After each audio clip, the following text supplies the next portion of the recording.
Tu le connais sûrement pas, mais c'est lui qui est derrière les pubs les plus iconiques des dernières années en France. Toute la communication de Burger King, c'est lui. Le clash avec McDonald's, c'est lui. C'est lui qui est derrière le slogan Burger King. C'est lui qui a enlevé un morceau de chocolat des tablettes Milka. Ou qui a pris Brad Pitt pour la pub de Boursorama en lui faisant dire aucun mot pendant toute la pub. Lui, c'est Georges Mohamed Cherif, le fondateur de Buzzman, une des meilleures agences au monde, et lui, c'est le meilleur publicitaire de France. Il vient dans ce podcast pour nous parler de tous les secrets derrière ses publicités, de comment il réfléchit pour arriver à ses idées de génie, et nous dire comment tu peux utiliser ça pour ton business. Donc pose-toi bien, concentre-toi, ça va être une masterclass. Et si tu ne follow pas encore cette page, vas-y, clique sur le bouton suivre. À très vite. Merci Georges d'avoir accepté l'invitation. Merci à vous de me recevoir. Pourquoi c'est bien justement d'avoir une vraie image de marque, de faire de la vraie publicité? Moi, j'aime bien utiliser cette analogie, c'est que, en gros, les consommateurs, c'est-à-dire vous et moi, quand tu mates un film ou que tu regardes une affiche, c'est une marque qui annonce quelque chose pour que tu l'achètes. Et ça y est, c'est entendu. En 1960, dans le cerveau des gens, la pub, c'était pas encore clair le rôle de la pub.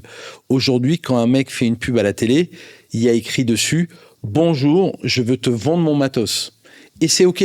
Les gens, ils l'ont intégré et c'est cool.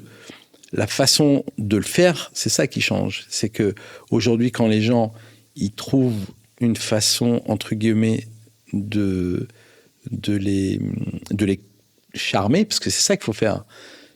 La plus belle façon que tu auras de les charmer, c'est-à-dire que c'est la façon dont tu vas les inviter au restaurant. Comme si tu avais un date, en fait. Tu vas avoir un mec qui va t'inviter à un date, ça sera chiant, ennuyeux, boring, pas créatif. Et puis tu vas avoir un mec qui va arriver, il va être habillé d'une telle façon, il va t'inviter dans un nouveau resto qui est dans un train. Enfin, tu vois. Une corniche à Marseille. Ouais, dans une corniche à Marseille. En fait, c'est que ça notre métier. C'est comment, entre guillemets, mettre le plus beau masque et le plus bel habillage. Pour marquer l'esprit. Pour marquer l'esprit, parce que la finalité est entendue entre les deux parties. Je sais que chez Buzzman, une façon dont vous vous définissez, c'est de dire que vous êtes des hackers. On va hacker l'attention des gens, et c'est tous les coups dont on a parlé dans nos vidéos, c'est des coups où tu as un impact en pub, mais surtout tu as énormément derrière de retombées presse, de viralité organique, etc. C'est le nom qu'on a. Hein. Buzzman, c'est le super-héros du buzz. C'est-à-dire, ce qu'on promet, c'est t'achètes 100 de médias et tu dois en avoir 150 pour toi. C'est-à-dire que si tu dépenses 100 millions et que les gens te voient à 100 millions, bah nous, ça veut dire qu'on n'a pas fait notre métier. Parce qu'en fait, le contenu pourrait être n'importe lequel, il ferait 100 millions. Nous, notre rôle, c'est de faire 150, 200, 250, 500, 600. Et c'est là où ça devient, ça peut parfois te dépasser et c'est extraordinaire à vivre. Dans l'écosystème qu'il y avait avant toi, avant Buzzman, c'était plus des agences traditionnelles, les très grosses agences. C'est pour ça que je parlais de big. Et ce que tu as réalisé, c'est que tu t'es hissé dans ce monde-là qui était très fermé, en fait. Parce qu'avant, ces agences-là, on ne pouvait pas imaginer qu'il y avait une autre qui allait débarquer. En fait, il faut replacer le truc. L'année prochaine, l'agence aura 20 ans. Donc, on n'est plus si petit que ça. Nous, on est une agence de plus de 200 personnes. Donc, pour la petite histoire, quand je crée l'agence, je suis tout seul. Vraiment, je suis une cause perdue. C'est-à-dire que je vais voir les autres agences, d'ailleurs, pour leur faire mon pitch. Et je me rappelle d'un créatif que je connaissais qui était à la tête d'une grosse agence qui s'appelait Young et Rubicam à l'époque. Et il m'a raconté des années après, dans une occasion marrante, c'est-à-dire qu'en fait, il y avait un palmarès de pub, j'avais tout gagné. Et il me dit, putain, quand je vois ce que vous avez fait, alors que quand tu étais venu nous voir à la Young, tu nous avais pitché ton truc et tout, et quand tu t'étais barré, on s'est dit, le pauvre. Il est fou. Non, le pauvre, genre, ils avaient un peu pitié, tu vois, ils se sont dit, son truc, ça marchera jamais et tout. Parce que tu présentais très digital aussi à l'époque. Moi, ça n'existait pas. Digital. En fait, ce que j'avais fait, donc c'était pendant une année et demie sabbatique, j'avais un peu digué tout ce qui se passait sur Internet. C'était la première fois où j'avais du temps, parce que quand tu bosses, en fait, t'as pas le temps, et j'ai découvert, entre guillemets, Internet. Et j'ai vu dans certains pays, comme les pays scandinaves et aux États-Unis, t'avais une façon de faire de la pub qui n'avait d'autres formats. T'avais des pubs de 1 minute 30, t'avais des stunts, t'avais des trucs dans le métro avec des comment on appelait ça, des flash mobs. Vous vous rappelez de ça? Bien sûr. Enfin, c'était le début des flash mobs à l'époque et tout. Et je trouvais ça passionnant, quoi. Je me disais, putain, c'est génial, personne fait ça et tout. Mais c'est marrant quand je vous raconte, il y a 20 ans, vraiment, je peux comprendre. La naïveté. Ouais, et puis que Robin, en l'occurrence le mec dont je vous parlais, qui se dit le pauvre, parce que c'était pas dans les mœurs, ça existait pas. Et surtout, il y avait un truc qui était un peu relou, c'est que Internet, c'était gratos. Et la vraie question qui se posait, c'est, mais Internet, c'est gratuit, donc comment tu vas te faire payer ? Donc c'était assez marrant. Et toi, tu targetais les agents, les annonceurs, les gros, les KFC par exemple. Comment tu imagines qu'un KFC va dédier du budget à toi versus Havas ou Publicis ? C'était mon rêve. C'était mon rêve. Moi, je me suis dit, c'est marrant, ça pour le coup, j'en parle un peu à mes équipes de temps en temps. Je leur disais, pour moi, l'agence qui a été mon modèle pour créer Buzzman, c'est une agence américaine qui s'appelle Crispin Porter Boguski, CPB. Et eux, leurs plus gros clients, c'était Burger King, Ikea et Axe.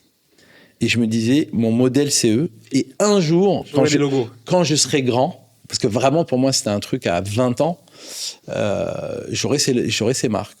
Il s'avère que j'ai eu Axe assez rapidement, je pense, je dirais 2 ou 3 ans, que sur le digital. Et Ikea et Burger King, je les ai depuis 10 ans et 12 ans. Donc c'est vrai que moi, personnellement, à titre personnel, j'ai fait le rêve professionnel de ma vie. Wow. Le premier gros coup que vous faites, c'est Tipex sur YouTube ? Non, il y en a eu avant. Il y en a eu avant. T'as eu le premier truc vraiment qui nous a mis en orbite et qui a fait vraiment entendre parler de nous, c'est le premier truc qu'on a fait en fait, qui s'appelait, c'était pour Quick. Et c'était, je te la fais courte, en gros, il lançait des hot dogs chez Quick. Et en gros, tout mon truc, c'était de sortir un clip de rap dont le chanteur était hot dog. Et il avait une particularité, c'est que c'était un chien. C'est pas fait écrire par Faf Larage ? Exactement. Et, je me rappelle. Ouais, c'était Faf Larage. Alors, on l'a coécrit avec Faf Larage. C'est lui qui l'a interprété. Maintenant, on peut le dire, à l'époque, c'était secret. Et donc, on a lancé un clip. D'ailleurs, je pense que dans le podcast, peut-être dans le montage, tu peux mettre, parce qu'il y a le refrain, c'était « Je suis un ouf ». Dédicace à Faf. La belle et le clochard refont les poubelles. Merde, ils me font de la peine. Dédicace à Faf Larage, si tu nous entends. Et avec qui j'ai toujours des rapports encore aujourd'hui, parce que comme super mec. Ouais, il est super. Et elle avait cartonné. Et elle avait cartonné avec parce un clip. En plus, il y avait un clip qui était stylé. Le clip était vraiment stylé. On avait shooté avec que des chiens en Argentine, parce qu'en fait, il faut savoir qu'en Argentine, c'est là où il y a le plus de chiens, c'est là où il y a les dog-sitters. Tu vois, t'as des mecs qui se baladent et t'as des mecs qui surveillent 10 chiens en même temps. Et à l'époque, je me rappelle, à Cannes, il y avait un film qui s'appelait El Perro, qui était à Cannes, et on avait contacté ces mecs pour faire le film. Je t'arrête 20 secondes. Je suis Rassem Flazi, président et cofondateur de Legal Place. Aujourd'hui, Legal Place, c'est le moyen le plus facile en France pour créer ta société. Si tu veux créer ton entreprise, il y a un code promo qui s'affiche en bas de cette vidéo. Clique sur le lien dans la description pour utiliser le service. Et donc, on a contacté ce mec en lui disant, on a vu que votre long métrage, visiblement, vous savez vous occuper des chiens. Est-ce que vous pouvez faire une pub pour nous ? Mais par quel process t'arrives à dire, on fera un clip avec des chiens ? Bon, hot dog, ok, chien, je peux comprendre. Alors mais un clip, c'est risqué. Ouais, alors ça, c'est... tu sais, souvent, c'est comme quand tu fais du cinéma. Tu fais des trucs qui te correspondent. Moi, j'adore le rap. J'adore le rap depuis que je suis gamin et tout. Donc, c'est vrai que la première campagne que j'ai fait, je me suis dit hot dog. Quand j'ai entendu hot dog, j'ai entendu Snoop Doggy Dogg. Oui. Et du coup, j'ai fait, vas-y, ça va être le Snoop des chiens. Et en face, les mecs t'ont dit, go for it. Alors, au début, le vrai truc intéressant, c'est qu'il y avait... je crois 50 000 balles pour faire la campagne, ce qui était déjà beaucoup. Hein. Le mec nous a donné ça. Il nous a dit, je vous donne 50 000 euros pour faire une campagne. Pour produire le clip, non ? Non. C'est le budget qu'il m'avait donné au début. Okay. Il n'avait pas les idées, je ne les avais pas encore. Moi, je suis arrivé avec ça et j'ai fait tout le bordel. Genre, c'était un clip, des goodies, une musique à télécharger. Bref, j'avais fait tout le truc. Il y en avait pour 1 million. Et en fait, les mecs m'ont dit, mais attends, excuse-moi, pour faire tout ça, on n'a pas le budget et tout. Et il s'avère que c'est le président de Quick de l'époque. Mais il y a un mec qui a réussi à lui présenter cette campagne. Et lui, quand il a vu ça, il a dit, je mets tapis là-dessus parce que mon fils qui a 15 ans, s'il voit ça, il va devenir taré. Il a compris le potentiel. Il a compris le potentiel. Donc, ils ont mis 1 million. Donc, j'ai eu 1 million ou 800 000 balles en médias et tout pour le Sur faire. une de tes premières campagnes. Première. Bravo. Et d'ailleurs, j'ai gagné le Grand Prix du Digital Strategy, c'est-à-dire ma première campagne, elle a gagné le Grand Prix la première année. Donc il y a eu ça. Après, il y a eu Chabal. C'était pour Orange. Pareil, un truc assez marrant. Un truc très chelou. Un mec du centre d'appel de Orange. Tu vois, donc rien à voir avec, tu vois, justement, la fame. Et en gros, lui, il me dit, il va y avoir une promo sur un truc qu'ils allaient vendre, c'était Orange Foot. Et les mecs du centre d'appel, il faut les préparer à faire ce truc. Donc, je voudrais les préparer et faire une campagne qui lance le truc. Et j'arrive avec ce truc parce que, en fait, des mois avant, il y a un mec qui me présente un truc tech, que de la tech, et ça s'appelle un callback. En gros, c'est quoi? C'est, t'as un fleuriste, t'appelles le fleuriste et, sur Internet, et là, il te dit, je suis pas disponible. Par contre, je peux vous rappeler. Callback. Et moi, de là, je réussis à penser un truc, c'est tu utilises cette techno pour réussir à mettre en relation un téléphone et un ordi. Et en gros, le pitch de base, c'est que tu as Sébastien Chabal qui est devant un gardien de but. Il s'apprête à tirer un péno, et sauf qu'avant de tirer, il se trouve dans la merde et il ne sait pas où tirer. Et il te dit, aide-moi à tirer. Sauf que quand il t'appelle, en fait, tu vois que son visage, tu vois pas sa bouche, et il commence par te dire « Salut Georges ». Et on avait fait les 500 prénoms de la langue française. Donc tu recevais un mail qui te disait « Salut Rassem, c'est Sébastien Chabal, clique ici pour m'aider, je suis sur un terrain de foot, je suis en galère ». Tu voyais ça, tu cliques, là la vidéo elle se lançait, et d'un coup, lui il prend son téléphone, tu sais pas qui l'appelle. Et là, il y a ton téléphone qui sonne en même temps. Tu prends ton téléphone et là, tu entends le mec qui te parle avec la voix de Chabal qui dit « Rassem, je suis vraiment dans la galère, il faut que tu m'aides à tirer ce péno ». Et là, déjà là, tu te fais éclater. Tu te fais suréclater. Même moi, je le faisais. Je savais que ça allait arriver. Je me faisais éclater à chaque fois. Et donc là, tu avais une interaction. Et après, il te disait où tirer. Donc, c'est toi qui faisais 1, 2, 3. Ouais. 4, 5, tu tirais, il tirait effectivement à l'endroit où tu lui disais, et quand il soulevait son maillot, t'avais ta dédicace, ce but, il est pour toi. Donc le truc, technologiquement, il était barjot, personne n'avait fait ça, et je me rappelle, en fait, la campagne, elle était, pour le coup, c'était de la perf, le mec, il avait dit, si on a 200 000 appels, on est super content. Problème, en une journée, il y a eu 200 000 appels. Ah ouais. Donc le mec, je l'ai rappelé, je lui ai fait, tes 200 000 sont dead. Donc, tu as 2 solutions. Soit tu rajoutes un peu de blé et ça continue, soit la campagne, elle est finie. Et donc, il a remis du blé et il a dit, vas-y, on le fait pour la fame et pour la légende. On fera 1 million d'appels. Qu'on a atteint en 10 jours, je crois, un truc comme ça. Sachant qu'à l'époque, je te rappelle, il n'y a pas les réseaux sociaux. C'est l'époque c'est envoyé par email. Ouais. Donc là, ce truc-là, aujourd'hui, tu le fais avec les réseaux sociaux, tu fais 10 millions en 2 jours. Et avec un truc très simple, hein, c'est juste que moi, quand je me suis fait éclater, à la fin, il me dit « éclate un pote à toi ». Donc, évidemment, j'ai envie de te faire éclater. Donc, je mets ton nom et je lui donne toutes tes infos.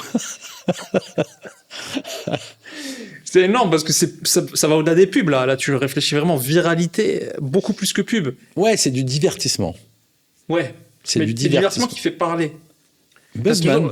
T'as toujours ça en tête, en fait. Ouais, toujours. Ouais. Et cette pub, je reviens sur une pub iconique, moi qui m'avait marqué, je pense que c'était c'était vous en tout cas, c'était celle de Burger King avec le trajet très long où il s'arrête devant McDo. La réponse à McDo. Et en fait, quand je regardais la vidéo, pendant longtemps, je me dis, mais où est-ce qu'il va en fait? Il montre toutes les faiblesses, tu vois, il montre toutes les cartes, et après quand il sort cette phrase-là, waouh, là t'es... Bonjour. Bonjour. Qu'est-ce que je vous sers? Un café, s'il vous plaît. Un petit ou un grand? Grand, ouais. On a de la route en fait. Voilà. Et merci.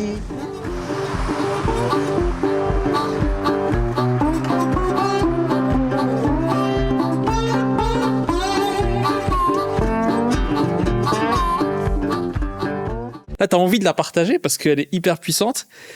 Et en fait, la question, c'est quoi cette autodérision? Ça fait partie aussi d'un peu de tes caractéristiques, de retourner un peu un truc qui est perçu comme faible, et au lieu de le taire et de le cacher. Bien sûr. tu en fais toute une blague et tout un.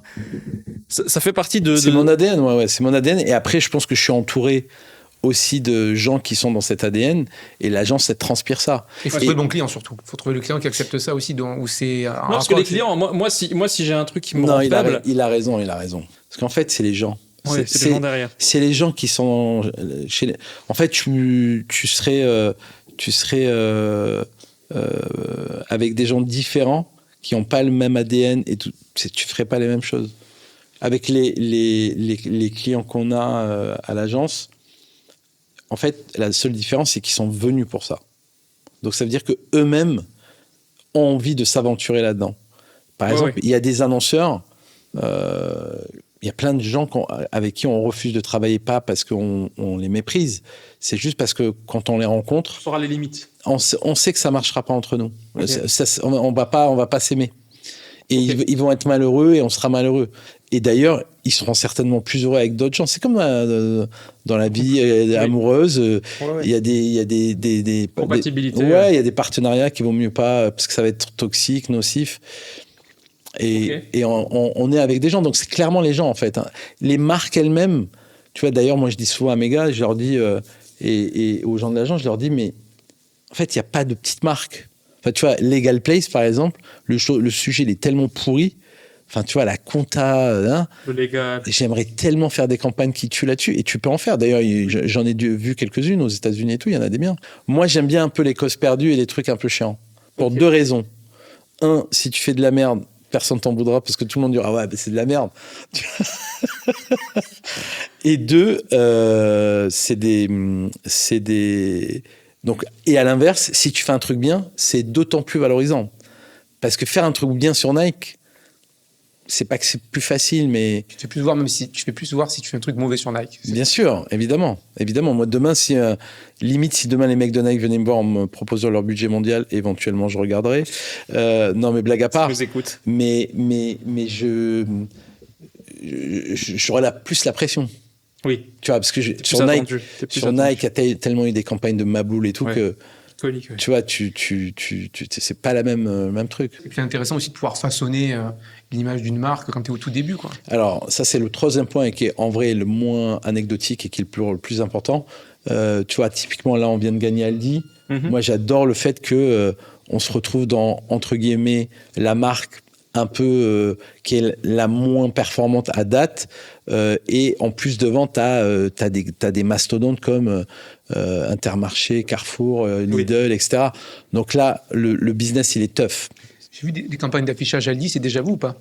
Ouais, qui sont sortis là. Sur les petits qui disent désolé, c'est pas cher, tu dois quand même le manger. Ouais, les légumes. On leur a dit que c'était que c'était 23% moins cher et que les légumes sont 23% moins chers chez Aldi.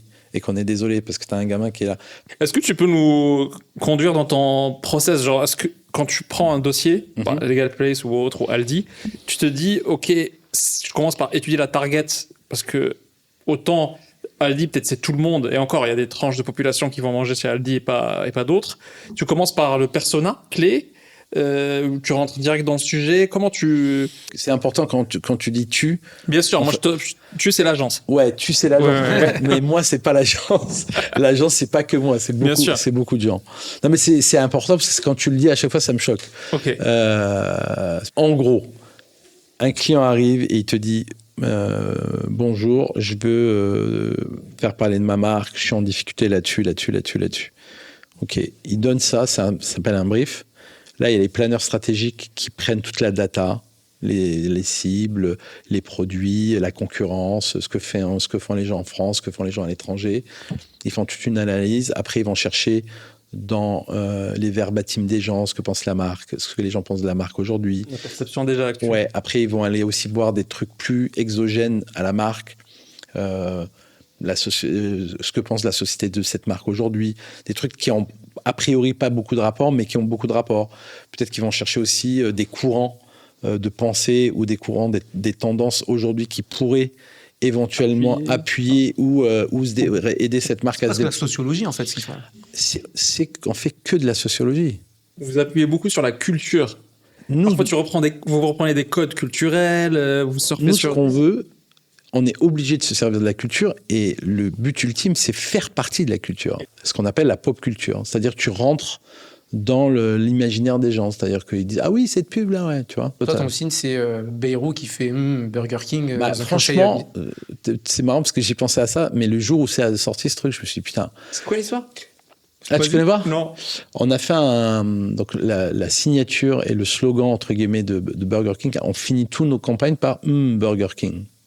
Qui, entre guillemets, en fait, c'est un mec qui est en train de manger et qui fait Burger King. C'est ça, en fait, le avec truc. la bouche pleine. Oui. Avec la bouche pleine.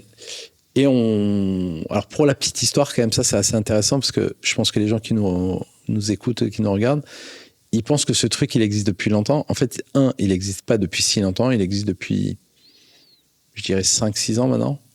Et surtout, pendant 2 ans, j'ai essayé de le vendre à Burger King. C'est-à-dire que la personne qui était à l'époque à la direction marketing n'en voulait pas. Alors que pour moi, c'était tellement un truc extraordinaire qui se démarque, parce qu'il n'y a même pas de phrase. Parce que ça dit tellement de choses sur le plaisir que tu as d'aller chez Burger King sans le dire. Avec un truc qui est uniquement sonore. Tu voulais l'utiliser dans quoi, toi? Moi, je voulais l'utiliser Signature. partout. Signature de toutes les pubs. De toutes les pubs, de toutes les radios et tout. Et ils n'en voulaient pas. C'est-à-dire que potentiellement, ce truc-là n'aurait pu... Ouais, exactement. Et Alexandre Simon, qui arrive à la direction marketing et maintenant qui est nouveau DG de la boîte, lui, il l'a acheté. Et donc, on a mis ce truc en place. Les gens, on a vu qu'ils ont kiffé. On a même fait un concours sur TikTok avec ça et tout. Et il y a quoi? Je dirais, il y a quelques mois, en fait. On voit la téloche dans le Quotidien, je crois. Il chope le mec au conseil municipal de Pau.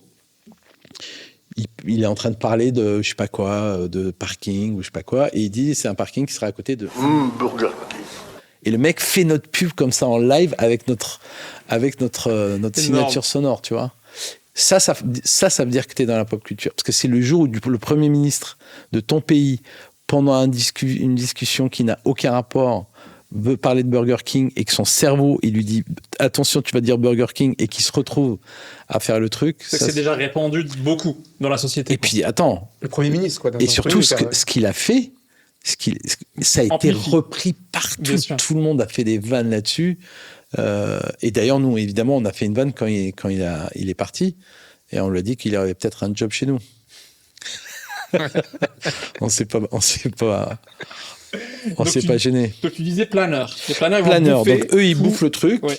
Et ensuite, ils retraduisent les mots du client avec une posture qui nous permettrait de faire de la bonne création. C'est-à-dire qu'ils digèrent la matière brute. Voilà, toute la matière brute. Et après, c'est presque une page A4 avec une ligne qui dit, en gros, nous, notre positionnement, c'est ça. Et la promesse qu'on veut montrer aux gens, c'est ça. Et avec des preuves. Genre, nos fruits et légumes, ils sont 23% moins chers. Ce qu'on appelle les insights, c'est ça? Non, c'est pas exactement ça. Ça, c'est les insights, c'est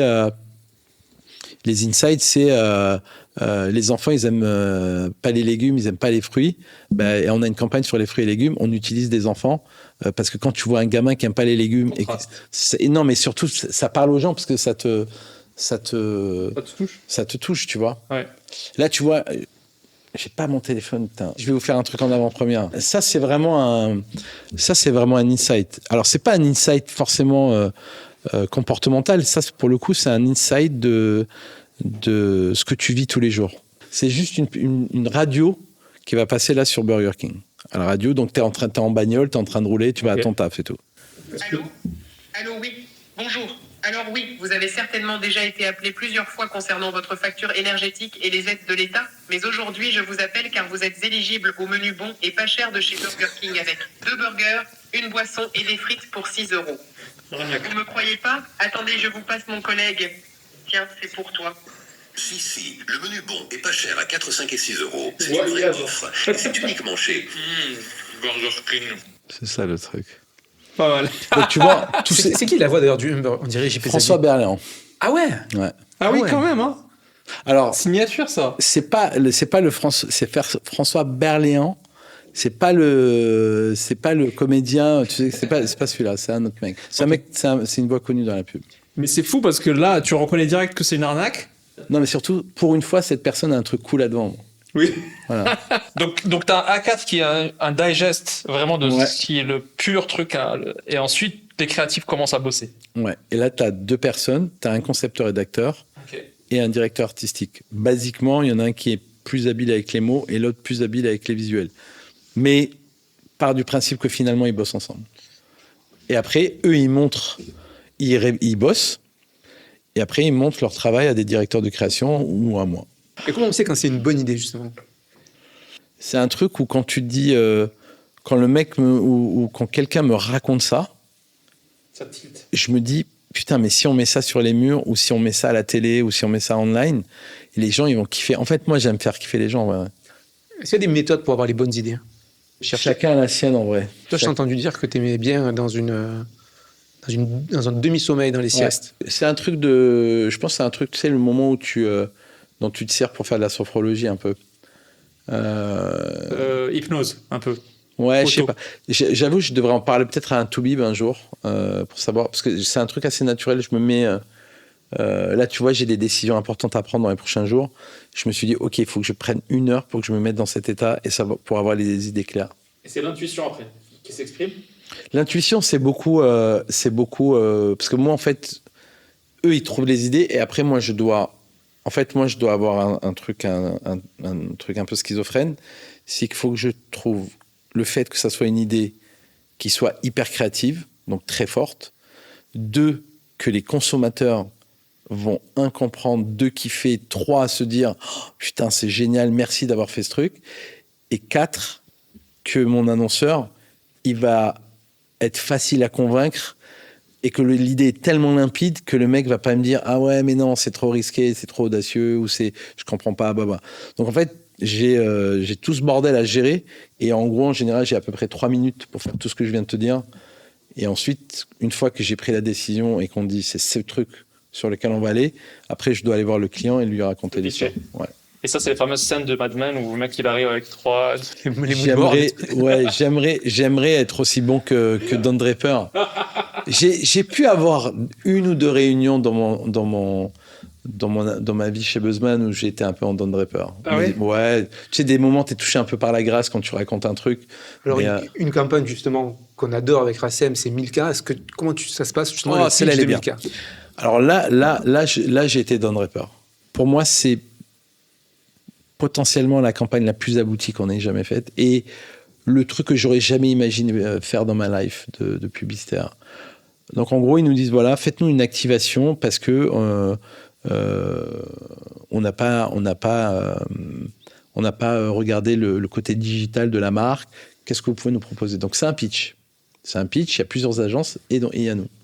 Et il y a un mec, Miguel, qui est plus à l'agence maintenant, mais avec qui on a toujours des très bons contacts. Et c'est un mec qui est au Portugal, qui nous sort cette idée.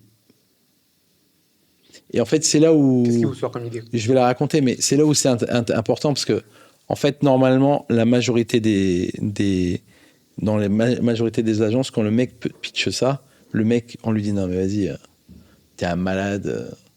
Nous, ça nous a rendu fous, quoi. On a été hyper excités. L'idée, elle est simple. Il dit, c'est quoi la tendresse? C'est quoi le truc ultime de la tendresse par rapport à une tablette de chocolat Milka?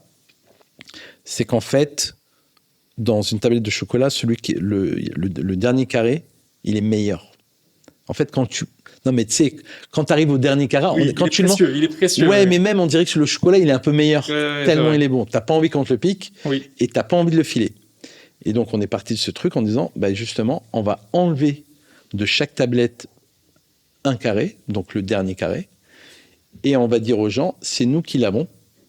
Et il y a 2 options. Soit on te le renvoie à toi, soit on le file à quelqu'un que tu kiffes. C'est ça aussi l'idée de génie, c'est de filer à quelqu'un d'autre. Voilà. Donc, c'est ça le pitch. Mais pour ça, il faut quand même... c'est logistique. Changer le produit, c'est ça qui est incroyable, c'est toucher au produit. Il y a 10 millions de barquettes de tablettes de chocolat Milka qui sont vendues. Il faut changer toutes les tablettes, donc le moule. Donc ça, c'est le pitch. Donc je me rappelle très bien, c'est l'hiver. Et on n'a pas dormi de la nuit. On a bossé toute la nuit pour faire toutes les maquettes et tout. Parce que ça, c'est l'idée de base. Et après, il y a tout ce qui va avec. Ouais. On ne dort pas. Et alors, avec Renaud, d'ailleurs.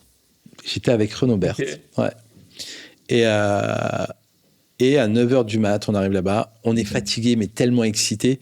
Parce qu'on ne va pas se mentir, il y a quand même un truc génial quand tu as une idée comme ça dans les mains. C'est tu dis, putain, comment le mec va prendre ça? T'es à la fois excité et en même temps, t'as peur que le mec te dise, mais ça va pas, vas-y, cassez-vous. Mais en même temps, t'as quand même envie de voir sa gueule au moment où tu vas lui balancer le truc. Et tu vois, c'est que tu veux jouer, on va jouer. Et donc, je raconte le truc et tout. Et à la fin, Elisabeth, je me rappelle, donc c'était la directrice marketing de Milka, que je connaissais pas parce que je l'avais jamais vue, tu vois. Et elle nous regarde comme ça et on présente ça en 1 heure. Et elle me fait vous avez pas une autre idée? Ah, décevant. Ouais, mais justement, moi je fais poker face, c'est-à-dire que. Tu tiens. Non, mais je tiens pas. Moi je sais que j'ai l'idée du siècle. Et je lui fais non.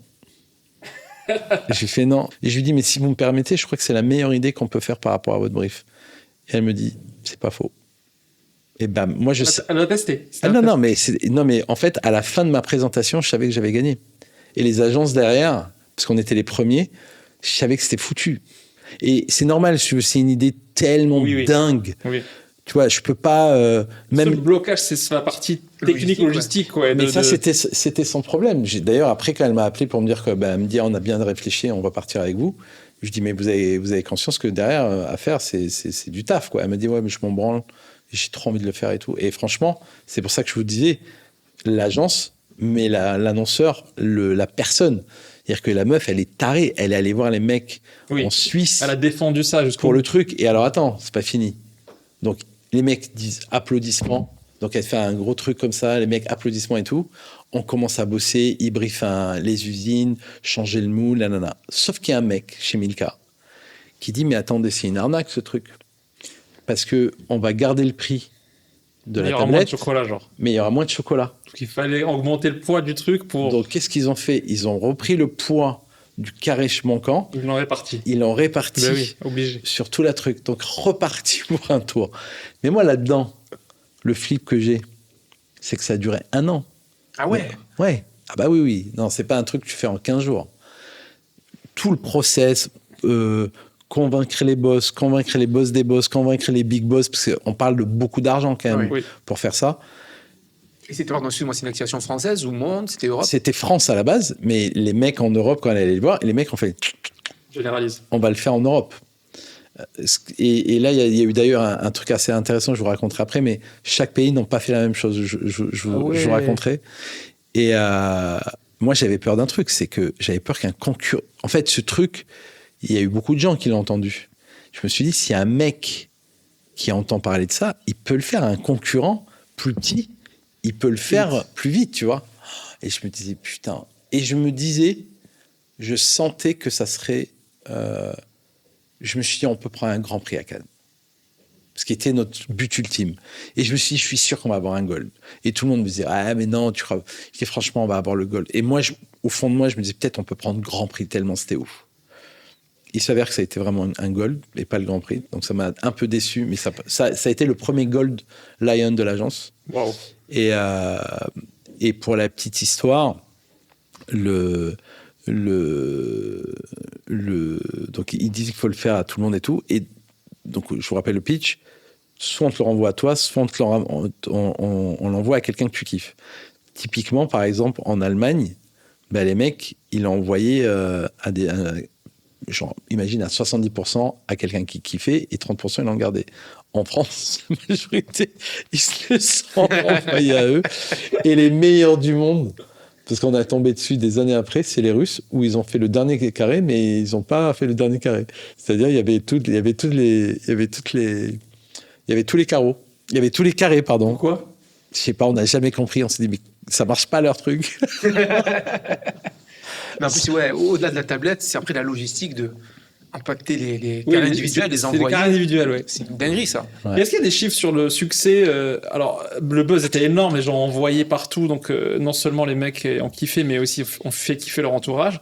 Mais sur les ventes, bien sûr, ça a sur les marché ventes. plus. Bah ouais, mais il y a des gens qui ont acheté des tablettes pour pouvoir le faire. Ah oui. C'était ça le principe. Oui. C'est que quand tu entendais ça, tu disais putain, génial, je vais l'envoyer à ma mère, je vais l'envoyer à ma grand-mère, je vais l'envoyer à mon cum. C'était ça le principe, c'est que quand tu voyais et que quand quelqu'un parlait de ça, pour le coup, dans les réseaux sociaux, parce qu'il y avait déjà là, 2014, c'était déjà plus dans les réseaux sociaux, bah les gens ils voyaient ça, ils disaient putain, mais bien sûr, je vais l'acheter exprès pour ça. Mais ce qui est bien, c'était le budget, le budget qui restait pour le digital et pas le budget de la pub 1000K télé, etc. On n'a pas fait télé. On a fait un film sur le digital. C'était même pas passé en télé. Viralité pure. Ouais. Et viralité et produit. Oui. Parce que quand tu étais en C'est magasin. marketing dans le produit, ça. Non, mais quand tu étais en magasin, tu avais un tablette. Ah, il y a le carré qui manquait. Et il y avait un blanc avec tu sais, des pointillés. Donc ta tablette de chocolat Milka que tu voyais tous les jours, tu disais qu'est-ce qui lui arrive. Et ça s'appelait le dernier carré. Et quand tu t'approchais, tu voyais ce qu'il y avait écrit. Il n'y avait pas de budget display et vidéo. C'était un budget. Un peu. Mais c'était pas le cœur du truc. Par rapport à tout ce qui a été fait autour de cette campagne, c'est que dalle. Et pourquoi donc pour moi c'est une des campagnes, voire la campagne la plus dingo, c'est que j'avais jamais imaginé que en faisant de la pub, j'arriverais à changer le produit d'un annonceur qui me demandait de faire sa pub et qui plus est sur une marque aussi et un Iconique, produit ouais, aussi bien sûr. iconique, tu vois. C'est clair. Mais d'ailleurs quand on y pense et quand là j'en reparle, même moi là j'y crois pas encore qu'on a réussi à convaincre des gens comme ça. Et puis c'est pas des rigolos, hein, on parle de. Non, mais c'est à leur crédit. C'est qu'ils ont été suffisamment visionnaires pour altérer leur chaîne de production. C'est énorme. C'est intéressant parce que là, à travers tout ce que je vous raconte, je me dis mais c'est quand même un peu normal que l'agence Buzzman, elle soit quand même assez. Les faits d'armes sont quand même solides. solides. Les faits d'armes, ils sont solides, tu vois. C'est pas juste. Puis il y en a eu plein. Alors Tipex, alors tu voulais nous parler de Tipex aussi. Tipex, simple. Oui, c'est un strike. C'est juste une parenthèse, c'est que un créatif qui fait un coup sur 10 ans, tu te dis c'est parfois de la chance, il est bien tombé. Non, là, mais quand tu alignes plusieurs, genre une dizaine de suites, tu te dis ok, il y a un process, il y a, tu vois. C'est ça, parce que moi c'est la question que je me posais tout à l'heure. Tu as parlé du fait que vous avez vendu l'agence, que vous aviez 20 ans, mais pendant 20 ans. C'est maintenant qu'il y a 20 ans. Mais vous allez avoir 20 ans, mais les équipes elles changent et les idées, c'est des gens qui ont les idées. Ouais. Comment tu maintiens un peu cette. Alors, bizarrement, l'agence change pas beaucoup parce que les gens, ils sont là depuis longtemps. En fait, le turnover, il est très faible à l'agence. Il y a beaucoup de formations. C'est un très bon centre de formation. Évidemment, comme tout centre de formation, ben, on se fait piquer les trucs, mais pas trop. Les gens restent. Ouais, les gens, en fait, tu vois, des fois, il y a des gens à qui on a proposé des ponts d'or, ils y sont empalés parce qu'en fait, c'est comme dans l'immobilier. Ils sont bien, hein, chez eux. Non, mais c'est pas ça, c'est que tu gagnes plus d'argent, mais tu fais chier. Oui. T'es malheureux. Et eux, ils n'ont pas envie d'être malheureux, ils ont envie de kiffer. Donc. C'est des gens qui ont tout appris chez vous ou t'as pris des mecs, ou vous avez pris des gars un peu expérimentés? Il y a de tout. Il y a de tout. Il y a de tout, ouais. Et c'est quoi justement les petits tricks de Buzzman? Il n'y a pas tant que ça, et c'est pas des trucs très. Il n'y a pas des mantras de ouf. En fait, déjà, le premier truc, c'est venez, on kiffe. Et venez, on se fait un peu peur, tu vois. Venez, on fait des trucs de ouf, quoi. On est un peu une MJC de gens un peu qui se prend pas au sérieux. En fait, c'est très particulier parce que, tu vois, on a envie de tout péter et tout, et en même temps, on est des enfants. Parce qu'il faut quand même avoir une âme d'enfant pour dire, tu vas aller voir Mondelez pour dire, tu sais quoi, en fait, j'ai une idée, on va enlever un dernier carré dans toutes tes tablettes. Il faut être quand même un peu un enfant, parce qu'il faut avoir cette insouciance d'ailleurs. Pour monter une boîte, pour être entrepreneur, il faut quand même avoir cette naïveté un peu inconsciente et un peu débile d'un entrepreneur. Parce qu'un entrepreneur, la phrase typique d'un entrepreneur qui, je trouve, moi, c'est quand un mec me dit, mais ça, Georges, c'est pas possible. Et tu fais, ah ouais, bah vas-y, viens, on le fait. Tu vois, c'est la base, quoi. Tu vois, plus un truc est compliqué, plus ça m'excite. Et ça, t'arrives à l'inculquer. C'est un peu dans les gens déjà de base, quoi. Tu essaies de le trouver peut-être quand tu recrutes. J'essaie de trouver des gens, et effectivement, on essaie de trouver des gens qui sont dans ce truc-là. Et puis, ça se cultive. Ça se cultive parce que c'est contagieux aussi. La culture française et même pas mondiale, c'est pas ça. Non, c'est sûr. La culture judéo-chrétienne, par exemple, elle est plutôt reste dans ton coin, n'en fais pas des caisses, ne prends pas de risques. Tu vois, Les gens, tu recrutes des gens un peu, des parcours de vie un peu cabossés, il paraît. Oui, et puis des gens qui ont envie de. Oui, moi, tu vois, par exemple, typiquement, je sais pas d'où viennent les gens. Et je connais aucun CV de l'agence. Ça m'intéresse pas. Je pourrais te donner aucune stat de est-ce qu'il y a des mecs d'HEC, de LSEC ou d'école de graphisme et tout. Je m'en branle un peu en vrai. Oui. Mais c'est marrant parce que quand j'ai parlé avec Renaud, j'avais senti nous en interne, on pense pas du tout comme ça, tu vois. Donc il y a des marques qui ont un ADN très fort marketing. Je pense à des mecs comme Michel Augustin par exemple, ou qui vont avoir le marketing déjà dans leur gène. Nous, c'est beaucoup plus performance. Et du coup, en discutant avec Renaud, il m'avait pas mal ouvert l'esprit sur ces sujets-là. Et il m'avait expliqué chez Itch, parce qu'il avait géré le marketing. C'était un entretien parce qu'il voulait. On allait presque bosser ensemble chez Legal Place. Ouais. Okay. C'est comme ça qu'on s'est rencontrés. On n'est pas allé jusqu'au bout. Finalement, il est parti ailleurs. Mais c'était peut-être une erreur. Et en fait, il dit que dans le marketing même de Itch, il avait complètement changé déjà, Itch sont très culture pop. Ils sont enracinés un peu dans la société de base. Hein, donc, ils ont cet ADN-là. Mais lui, il a poussé un peu et il me disait que tous les sujets de débat public, c'était un terrain fertile pour pouvoir imposer ta marque.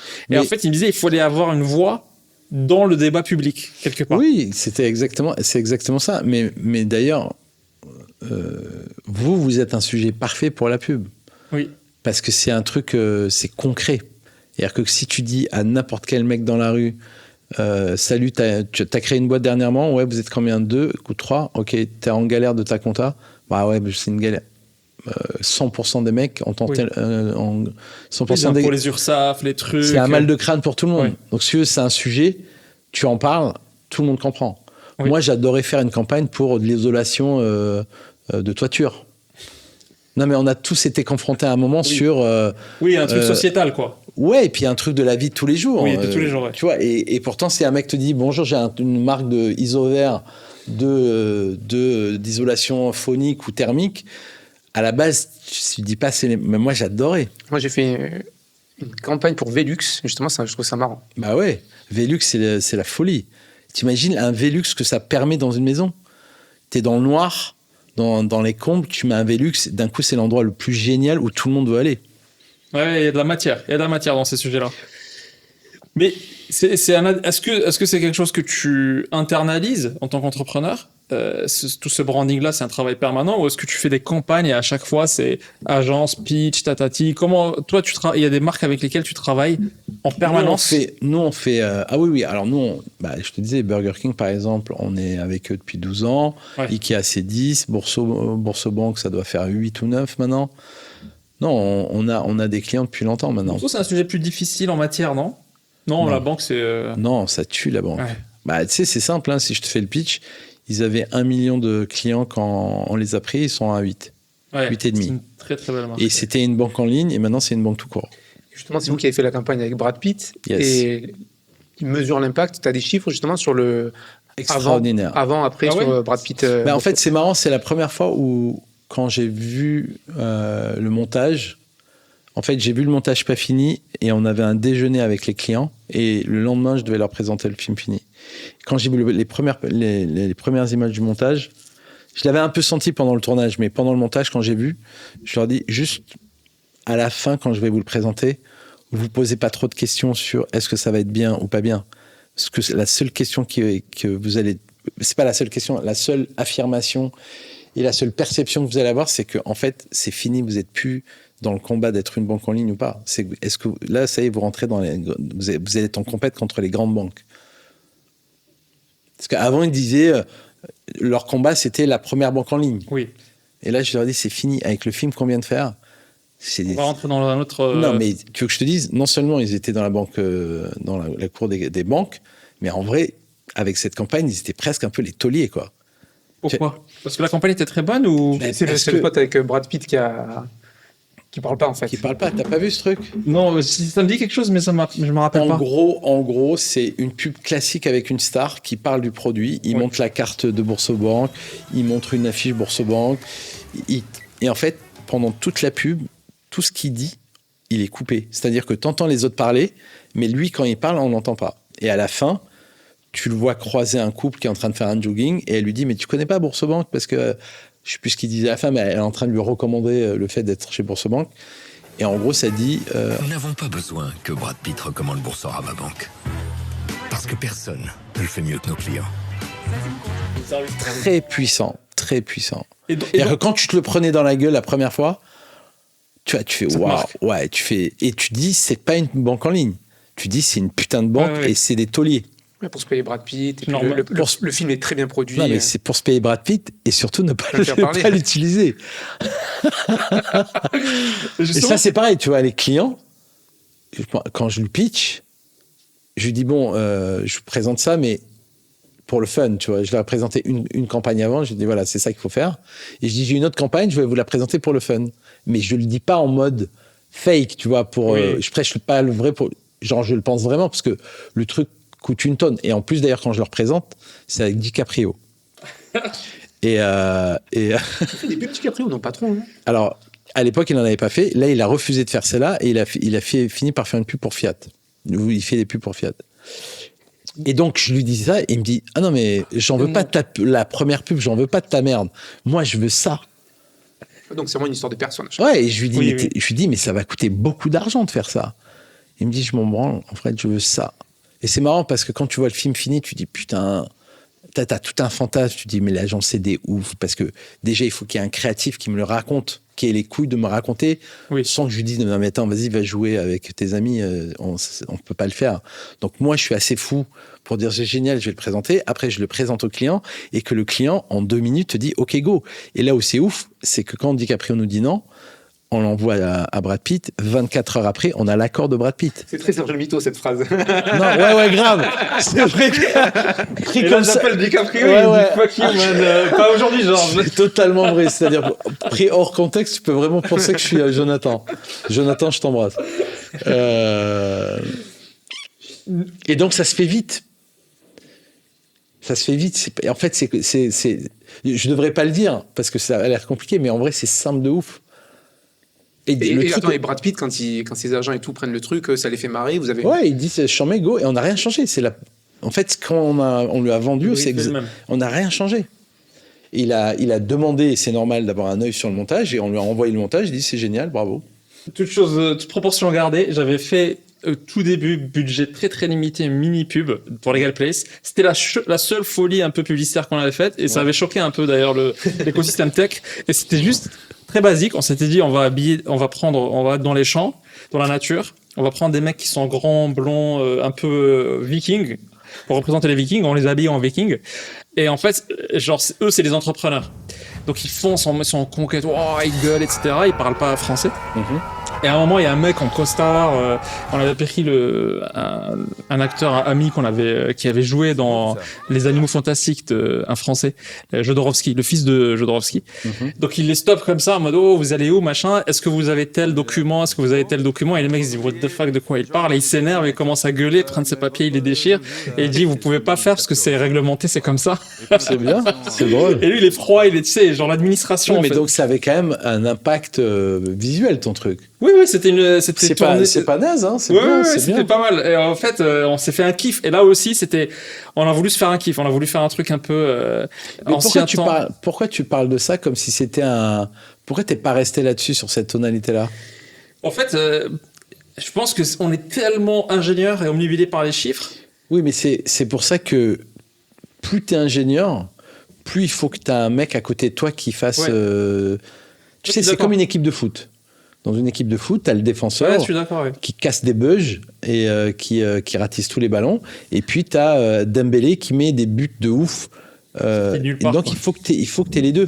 Ouais, je suis d'accord. Il faut, en fait, On n'a pas encore ce côté-là. et en fait, tant mieux en fait. Tout ce qui est les mecs avec qui on bosse, qui sont des start-upers et tout, je leur dis, continuez à faire des tableaux Excel, des PowerPoint et des trucs. Non, mais c'est pas votre boulot. Oui. C'est mon boulot, ça. Ouais, c'est clair. Oui, parce que vous avez créé une deuxième agence qui s'appelle Product Man, où justement vous accompagnez sur le branding, Ouais, le exactement. positionnement. Alors, on vient de changer le nom, que j'adore d'ailleurs, c'est un lancement. Donc, ça va être annoncé là, ça va s'appeler Zéro. De 0 à 1, quelque part, tu veux dire. Le day 0, ouais. Day 0, Ouais. on part de 0. Et 0, c'est bien parce qu'il y a un côté, t'as l'impression qu'une boîte qui s'appelle 0, c'est Prends pas au sérieux. elle se prend pas au sérieux quand même. C'est comme les nuls qui disaient on s'appelle les nuls parce Exactement. que si c'est nul, c'est normal. Si c'est bien, Les c'est cool. inconnus, pas mal aussi. Exactement. Les inconnus. Donc, Ah ouais, on a ça. Et c'est ces mecs-là dont je t'ai dit que Oui, je pourrais te mettre en contact avec eux. Sur la partie branding, cette fois-ci. Exactement. Construction de marque, identité de marque. 0, Ouais. le début. Il y a un vrai sujet, sur le. Ouais, ouais. Et Et ils m'ont dit, alors pour la petite histoire, j'aurais parlé de ça, parce que tu m'en as parlé, et ils m'ont dit, il y a Bruno qui leur a fait leur branding. Identité visuelle, ouais. Pour la petite histoire, je dis, mais qui est Bruno? Je crois que c'était un mec de l'agence. Et il me dit, non, c'est une agence qui s'appelle... C'est comme Salut, Marcel. Et pour finir, j'ai un Ils m'ont dit qu'il avait bien taffé, qu'ils avaient bien taffé, les mecs de Bruno, que c'était Ouais, pas ouais, mal. c'est pas mal. Le résultat Ok. est très bon, on est content. On Ok. les recommande d'ailleurs Ok. souvent. Mais tu Et veux d'autres- quand même changer. Non, en fait, on veut pas changer la partie. Alors, Bruno, on construit la partie visuelle de la marque. Ok. L'identité visuelle de la marque. Nous, l'idée, c'est que, donc, on a, dans l'écosystème, il y a Legal Place, qui est la marque forte de notre groupe, qui est connue aujourd'hui déjà par les gens comme étant l'endroit où je crée ma boîte. Sauf que nous, on fait d'autres activités, comme je te disais, la comptabilité, le compte pro, etc. Et on est toujours entre deux. Est-ce qu'on fait une marque par Ouais, service j'ai capté. ou est-ce qu'il y a une seule marque, mais du coup, les gens se disent, mais je comprends pas, elle crée des boîtes, cette marque, pourquoi elle fait de la compta aussi? Donc, Legal Place pour la compta. Bah, totalement logique. Deux.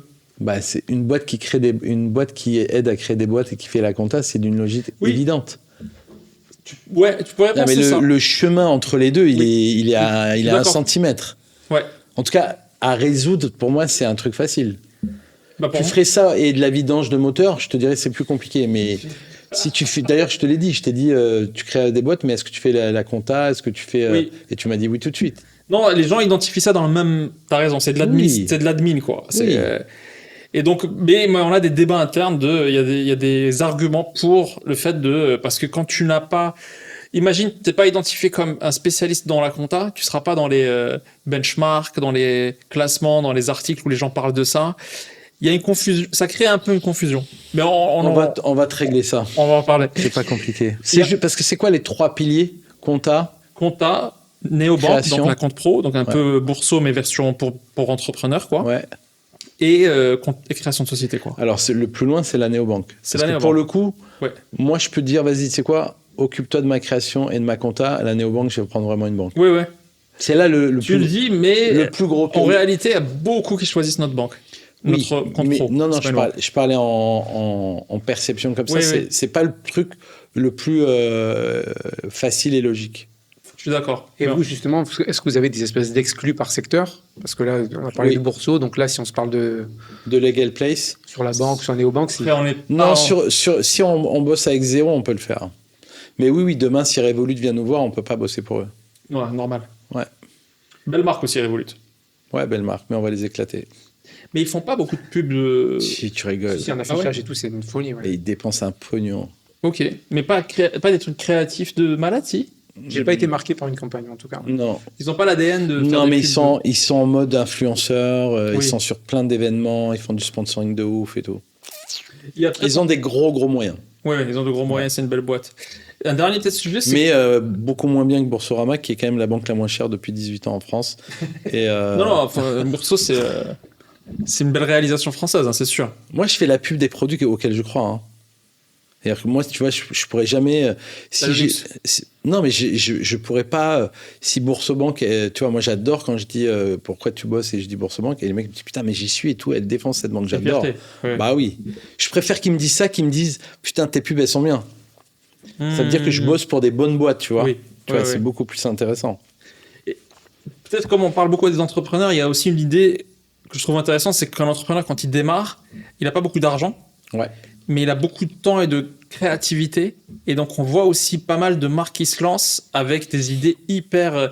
Et en fait, là, pour le coup, ils ont... Parce que depuis tout à l'heure, on parle de budget énorme, inaccessible pour les entrepreneurs Pas qui que. n'ont pas les moyens de vous payer, vous. Ouais.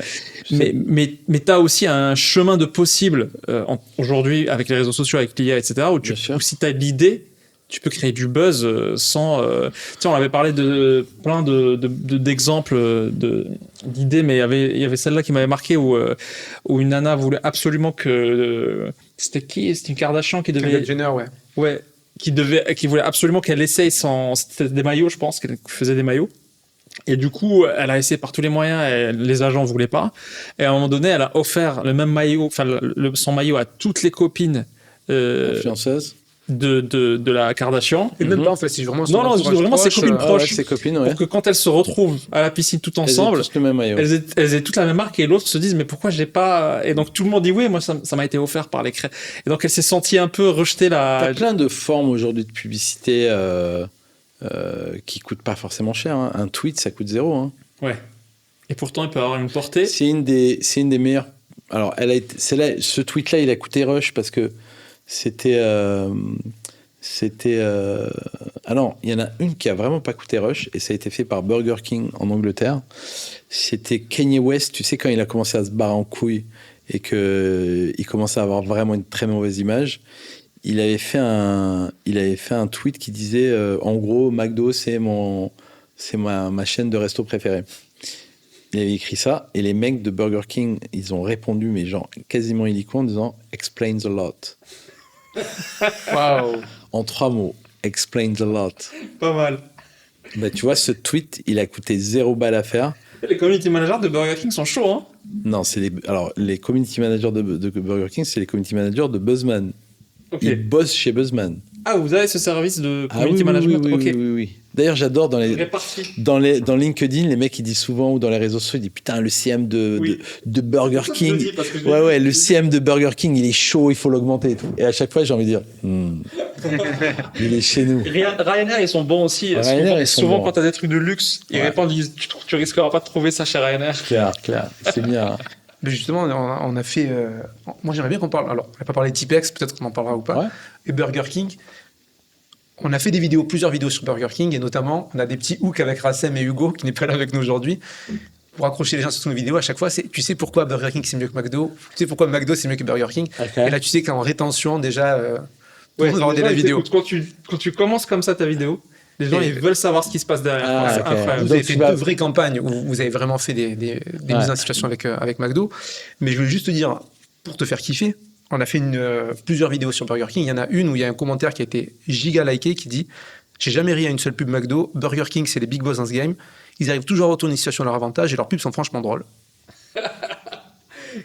You make Comme my day. commentaire. Hein. You make my day. » On dédicace ce commentateur. Mais en vrai, en étant le plus objectif possible, je suis d'accord. En vrai, en com, là, depuis 10 ans, tout le travail qu'on a fait avec Burger King, il est dantesque. Ouais. En fait, c'est pas le fait qu'il y ait des trucs bien, c'est que ça ne s'arrête jamais. Ça s'arrête jamais. Ouais. Tu vois, et Mais est-ce que quand t'es challenger comme Burger King face à McDo, est-ce que t'es pas obligé de prendre des risques et d'avoir une voix beaucoup plus tranchée? évidemment, mais c'est encore une fois, il y a plein de marques challenger qui font pas ça. Totalement.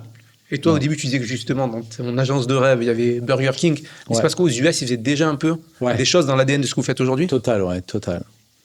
C'était en vrai, je pense que tu vois, c'est marrant. Peut-être je pourrais envoyer parce que j'avais envoyé un mot à l'époque, tu sais, genre, tu sais, les trucs encore une fois d'enfants un peu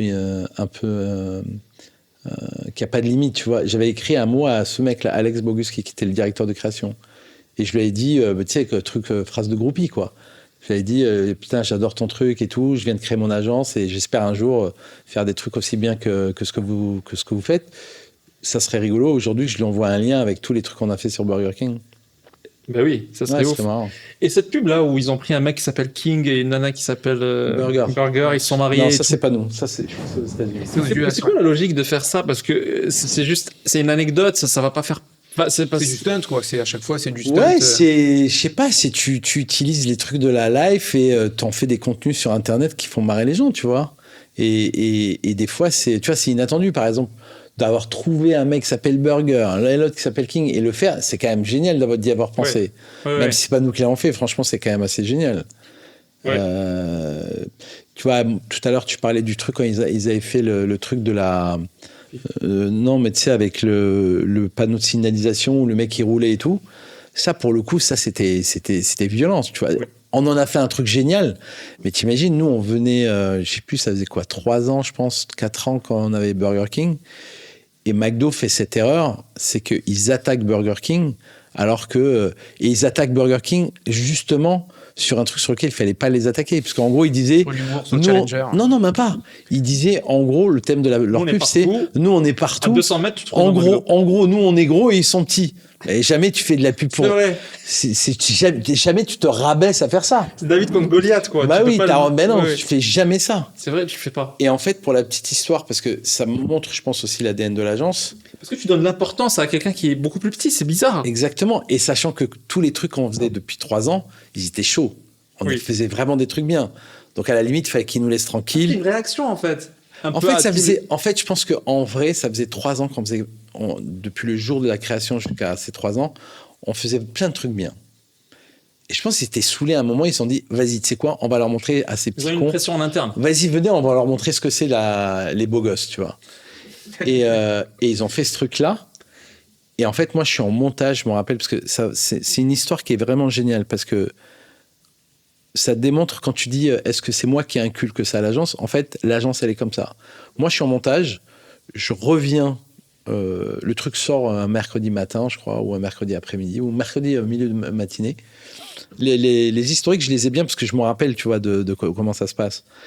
Et j'arrive à l'agence vers 14h, et là, je vois tout le monde fait la gueule et tout. Et en même temps, je sens qu'il y a un truc. Ils l'ont pris personnellement. Ils l'ont pris perso. C'était une attaque perso à l'agence, pas à Burger King. Et donc, il y a quelqu'un qui me raconte, qui me montre le truc et tout. Et il me dit, mais t'inquiète, toute l'agence s'est mis dessus. Les mecs, imagine. Les La mecs, guerre, c'est la guerre. Ouais, c'est la guerre. Les mecs s'étaient tous mis dessus. Et ils avaient déjà élu la campagne que je devais acheter. Il m'a dit, franchement, c'est tous mis dessus. Par contre, Tu valides. Benjamin, il a fait un truc, tu vas kiffer. Donc, j'ai même pas eu à aller voir tous les gens, les idées de tout le monde. Dingue. Tout le monde est venu dans le bureau de Benjamin, de Seine, qu'on salue. Et du coup, tout le monde était trop pressé de voir ma réaction à l'idée. C'est-à-dire que les autres créatifs qui avaient bossé dessus, ils voulaient savoir. Ce que Georges va penser. Et surtout, ils étaient pressés que je dise, putain, ça tue, vas-y, je vais le raconter aux clients et tout. C'est ça l'ambiance. Et il raconte le truc et tout. Je dis, putain, ça tabasse tellement et tout.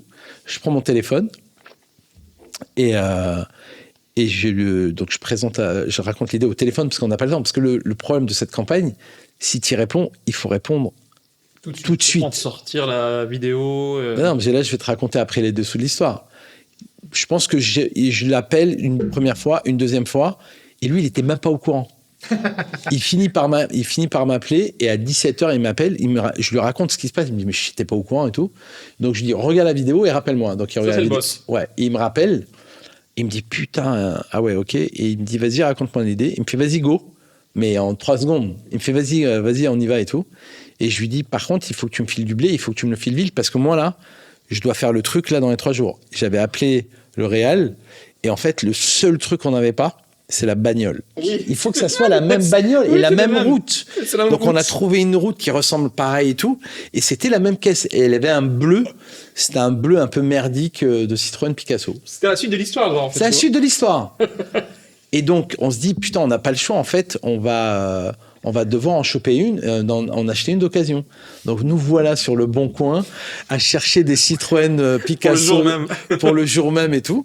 Et on finit par en trouver une. Donc, on a avancé, je sais plus, parce qu'en fait, on l'a acheté et on l'a revendu. Parce que nous, Bah oui, t'as pas à faire on avec. n'a rien à branler de la Citroën Picasso. Donc, on l'a acheté. On l'a acheté au mec. On dit, on vient demain, on vient acheter la bagnole et tout. Et le surlendemain, on a shooté. Waouh. C'était un samedi. La vitesse, quoi. C'était un samedi et on a monté le jour même. Et alors là, c'est un truc un peu, mais c'est de bonne guerre. On avait appris qu'en fait, quand ils avaient vendu le truc, c'était un lundi matin à 9h, le COMEX de TBWA, l'agence qui avait fait ça, ils avaient tous regardé en disant « Ok, c'est bon, on y va, on l'envoie ». Donc on s'est dit, lundi à 9h du matin, on envoie la pub. Alors qu'elle était prête le dimanche. Et on s'est dit, le lundi à 9h, pendant le COMEX, Qu'il la découvre en il faut qu'un cum vienne voir en disant « Il faut que je vous montre un truc ». Ça, c'est du madman, ça. Mais ouais, tu vois, c'est un peu de panache, tu vois. Et tu as 2 façons de faire. Soit tu réponds par les avocats, sans panache, Soit par la créativité. soit par la créativité avec panache. C'est clair. Et d'ailleurs, Et la réponse, elle était... magistral. Ouais, il n'y a plus ça, parce que c'était une fessée... Ils ont arrêté. Hein. Ils ont arrêté, c'est marrant, parce que en fait, on s'est rendu compte que, tu vois, quand tu lances un truc comme ça, t'acceptes d'être au milieu du ring et tu boxes, et Oui, si oui, le mec oui. te met une patate, tu fais OK, good game, bravo. Tu vois, joué PSG, pour PSG Bayern, Oui. la semaine dernière, les mecs, ils ont joué. À la fin, ils se sont pris dans les bras. Ils ont dit, franchement, le match était barjo. Sport. D'ailleurs, entre parenthèses, je me suis dit, quand t'es joueur de foot et que le lendemain, tu lis partout dans les trucs que c'est le match du siècle, ça doit quand même te faire kiffer. Quand Ouais. même. Tu vois, Soit gagnant ou perdant, c'est. ouais, tu vois, tous les joueurs, j'ai pensé à ça, moi. Je me suis dit, tu vois, les mecs, ils ont fait ce match.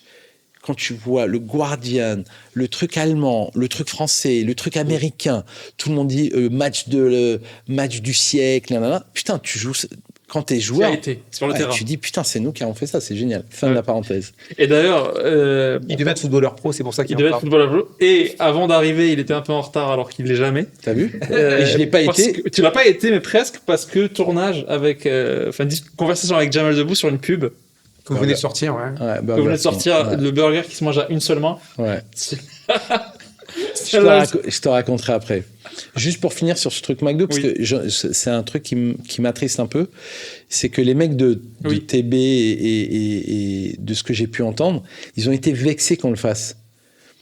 Et j'avais envie... Ouais, normal pris. T'imagines que le réalisateur que j'ai utilisé, qui est un ami à moi qui s'appelle Adrien Armanet, le mec, il est en blacklisté. C'est-à-dire qu'Adrien ne peut plus travailler pour TBWA. Wow. Et si, je leur ai- si tu lances le clash. Bah ouais, tu lances reprends, le clash. Bah le mec, il t'a mis une bonne droite. Tu fais OK, good game, merci. Et ça a été trop violent. perdant, je pense. quoi. Je pense que non, mais ça a été trop Ouais, violent. ouais. Et c'était, franchement, honnêtement, la réponse, elle était diabolique. Elle était diabolique. La reprise de la bagnole, le mec, il dit non, mais attends, on a juste de la route, on vient boire un café. Parce qu'on va aller chercher notre Whooper et on est prêt à faire 250 bornes pour le faire. Non, mais c'est Et ça c'est fait partie d'une- des pubs culture. Et c'est une. Qui rentrent dans la culture. Et d'ailleurs, on a eu notre deuxième gold avec cette pub. Ah ouais. À Cannes. Ouais, ouais. Mais moi, ça C'est fait un partie truc des pur digital, c'est juste un tweet. Oui, c'est un tweet avec un film de la suite d'une pub, en fait. Ouais, mais c'est marquant de fou, ça. Ouais. Et si c'était télé, mon gars, ça aurait été tellement. T'as pas besoin. T'as pas besoin. Tout le monde en a parlé. Tout le monde en a parlé. Ouais. Tu regarderas le case study du truc. Toutes les émissions, le quotidien, Hanouna, les infos, 20h, 13h, tout le monde en a parlé. Et après, vous avez été beaucoup plus cool avec McDo. Après, il y a eu une relation, notamment au moment du confinement, où il y a un Mais- truc mais- beaucoup plus. Mais c'est pour ça que je suis un peu triste, pas vexé, mais triste, c'est que en fait nous, je pense aussi qu'on a fait des trucs bien avec Burger King parce qu'on est respectueux de McDo, parce que c'est une putain de marque. Oui. C'est-à-dire que nous, on respecte McDo, on n'est pas en mode on va les déglinguer et Ouais. tout, on veut essayer de les éclater, c'est le game du truc. Mais en vrai, C'est McDo, quoi. ouais, et puis on leur parle avec déférence. Ouais. C'est-à-dire que c'est le taulier quand même. C'est les boss. Ouais, C'est les boss, donc et c'est une marque qui a changé le game du fast-food et Oui. tout. Alors, Et c'est pour ça que nous, on a cette attaque, elle a été prise personnellement en se disant, bah, tu peux pas te rabaisser à toi, parce que nous, en plus, on le voyait comme le Oui, taulier, quoi. Tu vois, le parrain. C'est vrai qu'ils ont perdu un peu de prestige en faisant ce petit geste bizarre. C'était pas le truc le plus élégant. Ouais. C'était pas le truc. Moi, je pense comment ça s'est fait. Les mecs, ils ont pris tellement cher, ceux qui gèrent le marketing, parce qu'on leur disait, mais regarde ce que fait Burger King, Oui, c'est oui, classe, c'est classe. tu as raison. Pendant des années, quand ton boss te dit, mais faites un truc, C'est putain, peut-être un truc. on Oui, oui, n'y ils ont existe été. pas. Ils ont été. Donc, ils ont une haine. Le mec, parce que personnellement, il a eu une pression. Oui, c'est la conclusion auquel on est arrivé, c'est-à-dire ils ont été poussés dans un geste qui n'était pas Oui. forcément le plus adéquat. Grave. Mais et après, effectivement, pendant le confinement, on avait fait ce truc là, commandé chez McDo. Ouais. Il fait une affiche, une annonce papier dans le JDD. Ouais. On a en fait, comme personne bossait, Ouais. on avait fait une annonce en disant commandé chez McDo et aussi chez KFC, nanana. Les Parce qu'en restaurateurs gros, on disait- indépendants aussi. Ouais, et des restaurateurs indépendants, parce qu'en gros, on disait on est dans la merde, mais en fait, tout le monde est dans la merde. Donc, c'est le moment de se tenir, de se serrer les coudes, tu vois. Ok. Wow. Ça a été très très chaud aussi. C'était brandé Burger King. C'était une pub. Il y avait marqué commandé chez McDo, signé Burger King, T'avais un petit texte en plus petit. avec un plus Ça, c'était Worldwide, il y a eu des reprises. worldwide. Il y avait un truc, tu vois, ça me fait encore la chair de poule. Tu avais une boîte qui vendait du poulet frit au Mexique, qui avait fait une vidéo. Les mecs faisaient la queue en allant chez Burger King en disant les mecs, vous avez dit ça, maintenant c'est nous qui venons chez vous. Vous avez été classe. Ouais, c'était les mecs les équipiers de la boîte. Alors je connaissais pas la boîte. Los Pollos Hermanos. Comment tu sais? Mais c'est vraiment ça, Los Pollos Hermanos, ouais. Je te Non, mais jure. parce que ça, c'est la marque dans Breaking Bad. Mais qui ensuite est devenue une franchise aussi derrière. Ils ont fait sérieux Los Pollos. Mais C'est je savais pas. Je crois que c'est un truc comme ça. C'est Los énorme. Pollos. Mais c'est vraiment, quand on a vu cette vidéo, je te jure, ça m'a foutu la chair de poule.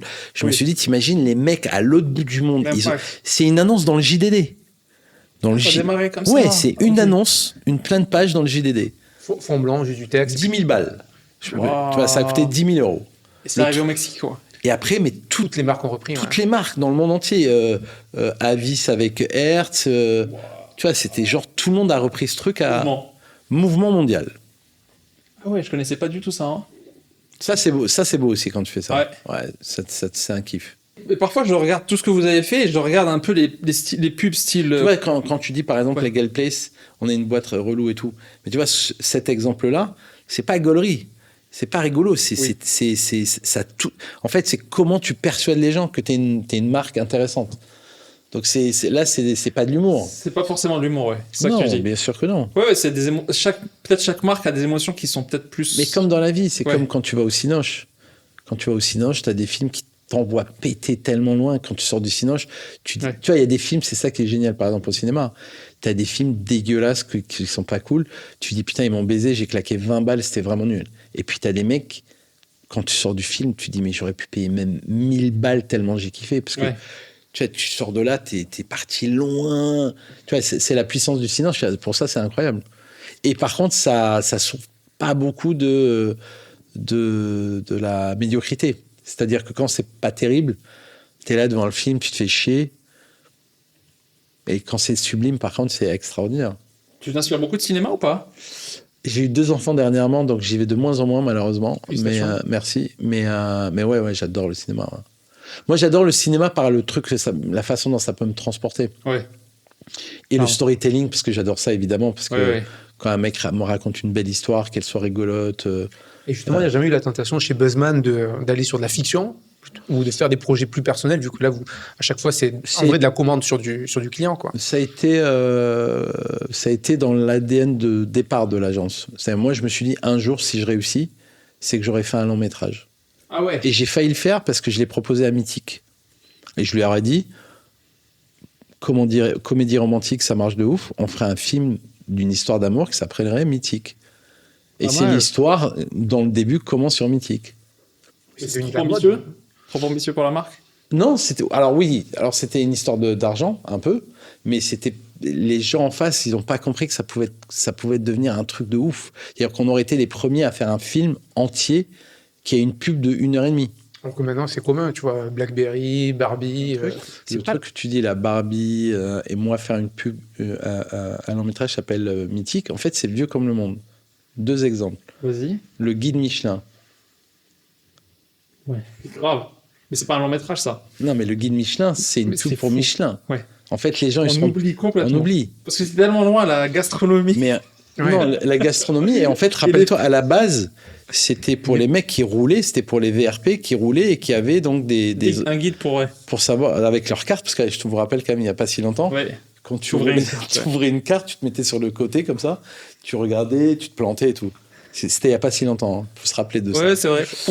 Ou celui à côté de toi, qui te guidait en... et que tu insultais en général parce que c'était trempé, de base. Donc le guide Michelin, par exemple, c'est un placement product de ouf. C'est-à-dire c'est rentré dans la culture des gens, mais à la base, c'est Michelin qui a financé et qui a sponsorisé ce truc. Imagine la distance entre les pneus et le guide des 3 étoiles sushi. Ouais, mais en même temps, le lien, il est hyper facile avec ce que je viens de te dire. Oui, bien sûr. On mérite un truc, c'est ce qu'ils disent. Là où il y a un deuxième exemple qui, pour le coup, est beaucoup plus éloigné, et pour le coup, il faudrait que je me renseigne sur l'origine et le fait qu'ils aient appelé ça, c'est le Guinness des records. Ah ouais. C'est un rapport avec la bière? C'est le logo de la bière. Mais non. Ben oui. Ah ouais. Le livre Guinness des records. Le lien est dur à trouver. Mais tu vois, le Guinness des records, tu l'as dit 10 fois dans ta life, oui. C'est la marque Guinness. Ah, je l'avais capté. Bah oui. Ah ouais, ça c'est des coups monumentaux, ça. Mais c'est justement ça revient à ce que tu dis, rentrer dans la culture, quoi. Comment tu rentres dans la culture? C'est-à-dire que tu as employé le mot Guinness et le mot Michelin sans t'en rendre compte. Maintenant, ils essaient de faire ça dans les stades de basket aux States. Ils les appellent... C'est pas ils essayent, c'est qu'il n'y a pas un stade qui a pas le nom d'une... Même en France. Même en France, ouais. Le L'Accor Orange Arena. Stadium, l'Accor Arena. Red Bull, elle a mis ça dans les clubs. La Red Bull de Formule 1, les Red Bull dans certains... Non, mais c'est les clubs... Oui, le nom de club. Non, mais les comment ça s'appelle, les stades. Oui, les stades portent des noms maintenant de marque, t'as raison. Tous. Mais maintenant, même des clubs portent... Oui. Red Bull. Red Bull Leipzig, Ouais. bien sûr. Ça, c'est dingue. Ça, c'est encore pire, quoi. Je vais pas au Red Bull, là, c'est vraiment... Je regarde Red Bull. Et à Red Bull, ils ont fait ça sur le sport d'extrême de manière incroyable. En finançant tous les sports d'extrême. Oui, et puis avec... Formule 1, c'est quand même le coup de maître. Avoir la meilleure équipe Formule 1 pendant plusieurs je suis années. pas d'accord. Red Bull, ils ont fait un truc ultime. Vas-y. Tu l'as pas oublié. Le saut Bah oui. de Baumgartner. Bah oui. Le saut, le mec. Ah oui. Mais ça, c'était extraordinaire. Plus que Formule 1, ça? Oui. Bah oui. Parce que t'as du news coverage. 1 milliard de personnes qui ont vu ce truc en live. Il était comme ça, il y avait marqué Red Bull là. Et puis, en vrai de vrai, c'était complètement zinzin, ce truc. Et les mecs en ont parlé pendant une semaine. Tout le monde n'a parlé que de ça. Avec le côté voyeur des gens qui, quand même, on va pas se mentir, on espérait tous que le mec mangeait un peu la terre, tu vois. Non, c'est pas vrai. Il y avait une partie le côté sombre. Pervers et sombre de toi, et avec quand même un truc, tu dis, tiens, j'aimerais bien voir à quoi ressemble un corps humain quand il arrive dans la stratosphère. Ça, c'est dans ces insights, tu sais. Dans les briefings, il reçoit. Non, mais tu vois, je pense que le truc à la fin, c'est un truc de dessin animé, tu vois, la forme du truc quand tu... Ouais, Red Bull, ils sont maîtres quand même dans ce game-là. C'est fou. Non, ils sont chauds, Mais justement, ils ont commencé direct sur le positionnement culture. Moi, je les ai connus vraiment sur la musique, quoi. D'abord dans les clubs, après à faire des trucs sponsoring de musique, sponsoring de breakdance, vraiment des niches. Breakdance, c'est le premier à avoir fait le breakdance, avant même que ça soit aux Jeux Olympiques. Et tu as essayé d'avoir des tubes, parce que tu parlais de rap tout à l'heure, des tubes qui sortent. Par exemple, Chihuahua, là, on en a parlé une fois avec un directeur de Coca, marketing, il vous avait parlé de ça. J'en ai fait un, moi. Ah ouais? Non, j'en ai fait 2. Alors, un des tubes, pas à ce niveau de Chihuahua, parce qu'il faut pas déconner. Mais on a fait Hot Dog, là, parce que ça avait cartonné. C'était top 5 français. Hein. Et après, pour Axe, c'était qui a les plus grosses maracas? C'est élégant. C'est élégant. Et c'est vraiment des mecs qui sont comme ça, parce que Axe, à l'époque, c'était vachement sur la séduction. En gros, tu mets du Axe, tu chopes des meufs. Ouais, c'est pour ça qu'il y avait toujours torse nu. Ouais, mais bon. C'était, on va dire, une époque... c'est une époque révolue, on va dire. Tu peux plus trop faire ça aujourd'hui. Et donc, c'était ça, le truc. Qui a les plus grosses maracas? Wow. Dingue. Et ça a été vraiment un peu la Soca Dance ou je sais plus comment, la Macarena, tu vois. On l'a vendu comme ça. Et on allait sponsoriser le... En fait, c'est TF1, je pense, pendant des années qui faisait ça pendant l'été. On faisait ça. Stylé. On n'a pas parlé de Tipex. Allez, on finit sur Tipex. Moi, je propose qu'on n'en parle pas, c'est drôle.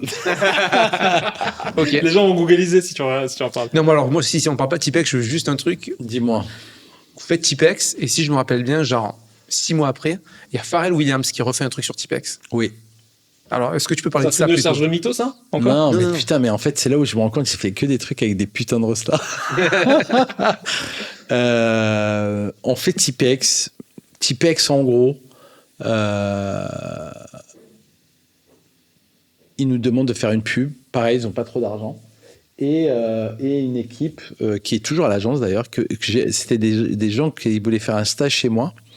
Qui voulaient bosser chez moi, et je leur ai dit, vous savez quoi, je vais vous faire un freelance, vous avez qu'à réfléchir sur ce brief. Et ils sont et c'était en 2010, et 16 ans après, ils sont toujours là, ils sont directeurs de création, Tristan et Louis, si vous nous regardez. Et en gros, c'était quand tu arrives sur YouTube et que tu regardes une vidéo, tu es passif. Tu fais, je veux regarder ça, boum, tu mets play. Hein. Et là, l'idée, c'était de faire une vidéo dont tu pouvais changer le nom. C'est-à-dire, le titre de la vidéo, c'était un chasseur tue un ours, et à côté, tu avais une bannière, et à un moment, le mec, au moment de buter l'ours, il se retournait vers toi, et il disait, attends, j'ai pas du tout envie de le buter, dis-moi ce que je dois faire avec lui. Donc, il prenait le Tipex qui était dans une bannière que tu n'avais pas vue, parce qu'à la bannière, elle était là, mais là, il l'utilisait, et changer le mot shoot par drink a beer ou play football. Et toi, tu devais mettre ce que tu voulais. Ok. Et en gros, si tu veux, tout le travail, c'est que les gens, ils voulaient voir les vidéos de qu'est-ce que ferait un chasseur et un ours. Donc, jouer au foot, boire une bière, baiser. Non, mais tu vois. Vous avez filmé toutes les Et on avait possibilités. filmé tous les trucs. Alors, évidemment, tous les trucs de cul, par exemple, on avait mis. Là, ils arrivaient, ils avaient une pancarte erreur 540 404 où ils faisaient non, mais ça va pas, t'es fou, on va pas faire ça. T'avais plein de trucs, t'avais plein de trucs. Et on avait fait une étude, c'est qu'avec 40. C'est technique. En fait, on fait des. On est des développeurs en vrai, hein, nous aussi. Hein. On avait fait 42 vidéos et avec ces 42 vidéos, on faisait à peu près toutes les requêtes. Ok. Et évidemment, quand on tombait sur une requête qu'on n'avait pas anticipée, on mettait on avait heureusement réfléchi à erreur 404 ou le mec disait c'est pas possible ou le mec il dit non mais j'ai pas le temps. Tu vois en fait des petits fallbacks quoi sur lesquels tu peux tomber. Exactement. Donc on a fait ça et ça a été la campagne qui nous a fait connaître mondialement. Et Pharrell alors? Et donc on a fait donc ça c'était sur on avait changé une phrase. Après on a fait le type X2, c'était sur les dates. C'est-à-dire que tu pouvais changer la date. Donc la vidéo, c'était la même. Et c'était une époque parce que c'était 2000. C'était la météorite. À un moment, il y avait un truc avec une météorite qui devait arriver en 2012. Voilà, c'était en 2012. Donc 2 ans après. Donc la vidéo commençait comme ça. Et en fait, tu mettais la date de 1914, 1945, la guerre. Hein, et tu voyais eux dans toutes les étapes. L'ours et le chasseur. Et la troisième, la V3, l'épisode 3 de la campagne, si on doit parler en Netflix, c'était avec Pharrell Williams, où on écrivait un livre et il fallait que les gens trouvent tout ce qu'on avait et pour refaire une histoire. Et on avait hosté, et on avait fait ça avec Pharrell Williams parce que nous, on avait senti que le mec, ça allait devenir une resta. Il venait de commencer, il venait de faire Happy, là, la chanson. Ah ouais. Et on avait signé avec lui et tout, et on avait fait un truc avec lui. Et dedans, quand tu trouvais un mot, t'avais des comment ça s'appelle, t'avais des gains comme un tirage au sort, et tu pouvais avoir Pharrell Williams qui venait de faire un concert chez toi, exemple. Wow. Ah ouais. Ouais. Et ces formats techniques-là, tu continues à les faire aujourd'hui? Tu peux continuer à les faire? Beaucoup moins. Le web à l'époque était plus. C'était vachement les campagnes digitales étaient vachement plus présentes. C'est fou. Hein. Aujourd'hui, maintenant, alors que mais c'est con. C'est con parce qu'on pourrait le faire encore. Ouais. On pourrait le faire. Maintenant, mais tu vois, typiquement, quand tu regardes, et pour peut-être finir là-dessus, la campagne qu'on a fait avec Jamel, qui est un peu le dernier truc qu'on a fait, qui a vraiment pété les scores et tout. Finalement, ce qui est génial maintenant, c'est que quand tu fais un truc bien en télé, t'as pas besoin de surinvestir parce qu'en fait, après, les mecs, ils chopent, ça finit sur TikTok. Ça finit des tendances parfois. Ouais. Tu vas sur TikTok, je sais plus combien on a fait de. Mais je crois que c'est en plusieurs millions, tu vois. Presque autant que nos shorts. Bon, en tout cas, on a beaucoup pris plaisir à faire cet épisode, Georges. On a tenu le timing en plus. On a tenu le timing, c'est cool. Ça va, c'était pas très long? Non. Non, parce que en vrai, c'est vrai que l'histoire de l'agence, elle est cool à raconter parce qu'il y a plein de. Et en plus là, tu vois, pendant qu'on se racontait les trucs, je me disais mais il y a tellement de trucs que je pourrais vous raconter. Et je me disais mais en vrai, je devrais faire un podcast avec moi-même. Et je raconterai tous les épisodes avec des thèmes. Non, je dis ça en déconnant, mais il y a vraiment plein d'anecdotes qui sont cool à être entendues parce que c'est des histoires où il y a vraiment eu des. Et puis moi j'aime bien le reality et behind the scenes. Ouais. C'est-à-dire que tout ce qui a l'air cool et simple. Tu vois tout le travail derrière. En fait, bizarrement, tu vois là, j'étais en train de penser au truc de Jamel et Brad Pitt. Typiquement, tu as l'impression que c'est hyper dur. Comment on a réussi à convaincre Jamel de faire une pub en lui disant que le mec, il lui manque un bras et que le mec s'en rend pas compte et qu'il nous traite de fils de... Tu vois et en vrai, le truc, c'est que moi, mes créatifs, ils me l'ont envoyé. J'ai trouvé ça génial. J'ai la chance, j'étais un peu en contact avec Jamel parce qu'à une époque, après Tipex, il voulait qu'on bosse pour faire la pub de son spectacle. Donc, on a toujours été plus ou moins en contact. Du coup, j'avais son number. Du coup, je lui ai envoyé le truc. Il m'a dit franchement, et en plus, honnêtement, c'était un peu touchy parce que mets-toi dans ma position. Je me suis dit, je vais lui envoyer ça. Oui, c'est touchy. Hein. S'il le prend mal, c'est pas cool, tu vois. Donc, j'ai fait une petite zefra avant en lui disant, mes créatifs, ils manquent de respect. Mais franchement, c'est gaulerie. Mais surtout, tu as rajouté le chiffre de Burger King derrière aussi. Non. Le cachet de la pub. Non, pas du tout. Non, zéro. Et c'est à toi de négocier. Non. Il m'a juste dit, cette vanne, elle va te coûter cher. mais très bizarrement, il a lu le truc. Ça a duré 4 minutes, quoi. Et il m'a dit, vas-y, ça me fait marrer et tout. Ça me fait... Ah, ouais, non, ouais. ok. 4 minutes. Il n'a pas su réfléchir. Non, 4 minutes. Ce qui est génial, c'est qu'il m'a dit les vrais trucs à la fin, quand c'est sorti, quand ça a cartonné. Parce que ça a vraiment cartonné. Il m'a dit, en vrai, maintenant, je peux te dire, mon fils voulait pas que je le fasse. Okay. Parce qu'il avait pas envie que ses potes le charrient à l'école. Bien sûr. Et en réalité, c'est un peu ça qu'il il m'a dit le truc qui m'a fait le plus plaisir, au-delà des autres comédiens ou des célébrités ou des potes qui m'ont dit que c'était génial d'avoir fait cette pub et tout. Parce qu'il y a vraiment un sujet sur le fait que le mec a une putain d'autodérision sur un sujet d'handicap qui est quand même... Tu rigoles pas de tout, en vrai. Oui. Et en fait, il m'a dit, en vrai, là où vraiment j'ai été détendu, c'est quand mon fils, le soir, il est rentré à l'école, il m'a dit, putain, ça tue. Il y a tous les mecs à l'école m'ont dit que c'était trop drôle, que mon père, c'était un tueur et tout. Ça l'a soulagé, j'imagine. Bah, c'était le vrai soulagement. Mais ça, tu vois, il a eu l'élégance de pas m'en parler. Il m'a jamais dit, mais tu sais, en fait, je le fais, mais mon fils, il veut pas, tu vois. Il a gardé pour lui. Mais je pense que c'est bien parce que c'est tout à son honneur, et puis c'est aussi pour ça qu'on aime ce mec, c'est que c'est un mec, tu vois, on sait d'où il vient, c'est un mec qui a toujours le sourire, il nous fait marrer. Oui, c'est sûr. Puis c'est un mec qui est chouette, en plus, franchement, ce qu'il a fait avec le Jamel Comedy Club, c'est con, mais tu vois, un mec qui transmet, qui met les jeunes en valeur et tout, tu vois, c'est des bonnes valeurs, tu vois. C'était une réussite, ce Jamel Comedy Club. Mais ça l'est encore, je crois. Ouais. Il a sorti beaucoup de gens. Si vous me permettez, dernier exemple, on a parlé des créas. Vous devriez avoir cette question. Tu sais, les trucs sur l'oseille, les gens, ils détestent parler de ça. Tu gagnes combien? Non, on sait que, apparemment, c'est pas le sujet. Non, mais j'allais dire. Il a envie de dire. Non, pas du tout. On sait qu'il a pris 30 quand il a vendu à Avast. Moi, j'ai aucun problème à parler d'argent quand les gens parlent d'argent. Quand c'est le sujet. Ouais, j'ai pas de problème, franchement. Okay. Non, j'allais pas du tout parler Par d'argent. contre, je suis très discret dessus parce que c'est pas un truc forcément qu'il faut.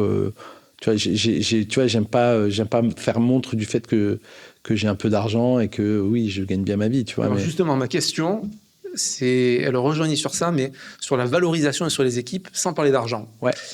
Tu as parlé de la longévité des équipes, de l'âge de l'agence, et je connais des gens qui s'appellent Pointure, que vous avez mandaté pour faire un cadeau d'ancienneté aux gens de l'agence. Ah oui, c'est marrant, bien sûr. Et qu'est-ce que tu leur as fait faire alors? Est-ce que tu peux raconter? En fait, tous les gens qui sont à l'agence depuis 10 ans, tu sais, en général, les boîtes américaines, ils filent un stylo, tu as des trucs dégueulasses, en fait, c'est horrible. Oui. Non, mais tu vois, quand un mec a bossé 10 ans pour toi et tu lui offres un stylo, enfin, autant rien lui filer, tu vois.